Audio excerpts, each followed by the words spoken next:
জয় রাধে। আজকের পাঠ শ্রী চৈতন্য মহাপ্রভু এবং রামানন্দ রায়ের কথোপকথন শ্রী চৈতন্য চরিতামৃত মধ্যলীলা খণ্ড শ্লোক 194। পহিলে গিরাগ নয়ন ভেঙে ভেলে অনুদিন বাড়ল অবধি না গেল নাশ রমন্না হাম রমণী দুহু মন মন ভাব পেশল জানি এই সখী সে সব প্রেম কাহিনী কানুঠামে কহবে বিছুরল জানি না খোঁজলু দুতি না খোঁজলু আন দুহুকেরি মিলনে মধ্য তো বাঁচবান অবসহি বিরাগ তুহু ভেলি দুতি সুপুরুষ প্রেম কি ঐছন রীতি। আহা, মিলনের পূর্বরাগ সময়ে পরস্পরের দৃষ্টি বিনিময় থেকে রাগ বলে একটি ভাবের উদয় হয়। এই রাগ বাড়তে বাড়তে অবধি বা সীমাপ্রাপ্ত হলো না। এই রাগ আমাদের উভয়ের শোভিত স্বভাবজনিত। রমণ স্বরূপ কৃষ্ণই যে তার কারণ তা নয়, বা রমণী স্বরূপা আমি যে তার কারণ তাও নয়। পরস্পর দর্শনে যে রাগ উদিত হলো তাই মনোভব অর্থাৎ মদন হয়ে আমাদের মনকে পেষণ করে একত্র করেছিল।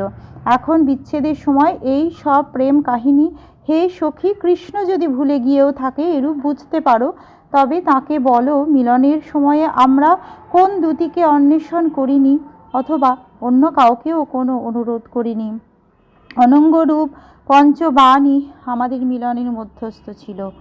আবার এখন বিচ্ছেদের সময় সেই রাগ বিরাগ হওয়ায় অর্থাৎ বিশিষ্ট রাগ বা বিচ্ছেদগত রাগ বা অধিরূঢ় ভাব রূপে হে সখী তুমি দুটি রূপে কাজ করছো।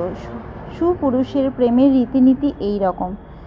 এই গীতটি রামানন্দ রায়ের রচিত এবং তিনি নিজেই এটি গেয়েছিলেন। শ্রীল ভক্তিবিনোদ ঠাকুর এই শ্লোকের তাৎপর্যে বলেছেন যে সম্ভোগকালে রাগ যেমন অনঙ্গ রূপে মধ্যস্থ থাকে, বিপ্রলম্ভকালে তা অধিরূঢ় ভাব সম্পন্ন দুটি হয়ে প্রেম বিলাস বিবর্তে অর্থাৎ বিপ্রলম্ভে সম্ভোগ স্ফূর্তি কার্যে দুটি স্বরূপ হলে তাকে শ্রীমতী সখী সম্বোধন করে এই কথাটি বলেছেন।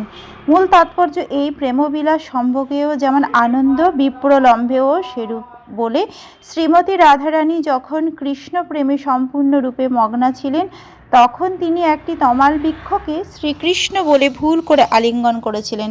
বিশেষত বিপ্রলম্ভের সর্পে রজ্জু ভ্রমের ন্যায় তমালাদিতে কৃষ্ণভ্রম জনিত বিবর্ত ভাবাপন্ন অধিরূঢ় মহাভাবরূপ এক প্রকার সম্ভোগের উদয় হয়।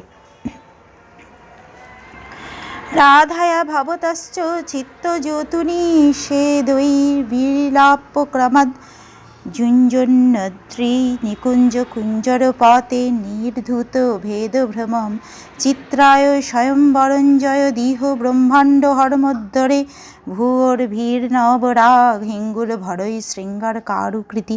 হে প্রভু, আপনি গোবর্ধন পর্বতের নিকুঞ্জে নিবাস করেন এবং গজরাজের মতো আপনি শৃঙ্গার রসে অত্যন্ত দক্ষ। শৃঙ্গার শিল্পশাস্ত্রে নিপুণ বিধাতা রাধিকা ও আপনার চিত্তালাক্ষাকে বিকার রূপ ধর্ম দ্বারা দ্রবীভূত করেছেন, তাই আপনার এবং রাধারানীর মধ্যে ভেদ নিরূপণ করা যায় না। এখন আপনি ছাড়া সারা জগতের মঙ্গলের জন্য ব্রহ্মাণ্ডের বিশাল প্রাসাদে আপনার নব অনুরাগ রূপ সিঁদুরের দ্বারা উভয়ের হৃদয়কে রঞ্জিত করেছেন। প্রভু কহে সাধ্য বস্তুর অবধি এই হয়, তোমার প্রসাদে ইহা জানিল নিশ্চয়। সাধ্য বস্তু সাধন বিনু কেহ নাহি পায়, কৃপা করি কহ রায় পাবারও উপায়।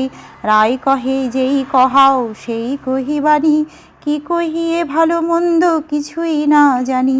শ্রী চৈতন্য মহাপ্রভু শ্রী রামানন্দ রায় রচিত এই গীতটি অনুবাদন করে বললেন, সাধ্য বস্তুর অবধি কেবল তোমার কৃপার প্রভাবে আমি নিশ্চিতভাবে জানতে পারলাম। সাধন ছাড়া কখনো সাধ্য বস্তু পাওয়া যায় না। এখন কৃপা করে আমাকে তা পাবার উপায় বলো। শ্রী রামানন্দ রায় উত্তর দিলেন, আপনি আমাকে দিয়ে যা বলাচ্ছেন আমি তাই বলছি। যা বলছি তা ভালো না মন্দ সেই ব্যাপারে কিছুই আমি জানি না। আজকের পাঠ এই অবধি। ভজ শ্রীকৃষ্ণ চৈতন্য প্রভু নিত্যানন্দ শ্রী অদ্বৈত গদাধর শ্রীবাসাদি গৌরে ভক্ত বৃন্দ। হরে কৃষ্ণ কৃষ্ণ কৃষ্ণ হরে হরে হরে রাম রাম রাম হরে হরে। জয় রাধে জয় রাধে জয় রাধে জয় রাধে। জয় রাধে।